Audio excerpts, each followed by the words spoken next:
भीतर आखिरी जेको पर्दो हुंदो आहे उहो अभिमान जो हुंदो आहे। साथ संगत जी अहंकार थी तो सके ॿाहिरों असां धन जो भी त्याग करे छॾियूं, वॾी ॻाल्हि न आहे।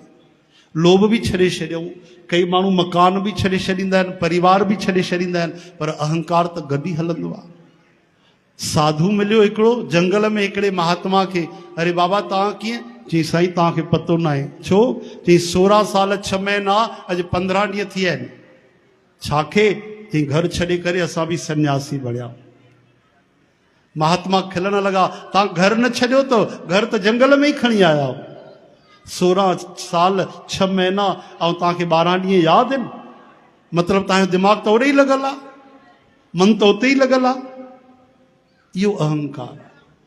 ध्यानु ॾिजो, अनमोल वचन हिकिड़ो, ॾाढो प्यारो वचन, शायदि तव्हां ज़िंदगीअ में न ॿुधो हुजे। सबसे बड़ा अभिमानी व्यक्ति वही है जो कहता है मैं अभिमान नहीं करता। सभिनि खां वॾो अभिमानी केरु आहे? जंहिंखे लॻे थो मां अभिमान न कंदो आहियां। यानी अहिड़ी नासूर, अहिड़ी कैंसर जी बीमारी अंदर आहे जंहिंखे पतो ई कोन्हे। ॿाहिरि चोट लॻे त दवा लॻायूं, और भीतर बीमारी आहे, इलाज कीअं थिए? जॾहिं MRI थिए, जॾहिं सोनोग्राफी थिए, कोई महात्मा भीतर नज़र विझे तॾहिं त उन जो इलाज थिए, लेकिन वो त तयार ई कोन्हे। चो हरे राम हरे कृष्ण।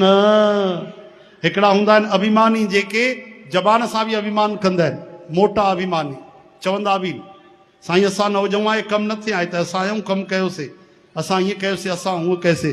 ॿिया वरी उन खां चालाक, उहे ज़बान सां कुझु न चवंदा आहिनि, साईं असां त तव्हांजा सेवक आहियूं, साईं असां त तव्हांजा दास आहियूं।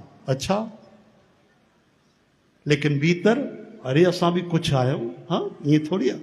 ॿाहिरों दास चवंदा आहिनि, ऐं कोई चएसि वञ रे वञ नौकर वञ झाड़ू लॻाए वञी, पोइ चवंदे छा था ॻाल्हायो, असांखे तव्हां ईअं सम्झी रखियो आहे? हाँ, असां कोई फालतू आहियूं? 4 दुकान आहिनि असांजा। हिकिड़ा वरी अहिड़ा हूंदा आहिनि जेके भीतर अभिमान बि कंदा आहिनि, उन्हनि खे पतो बि न हूंदो। चओ हरे राम।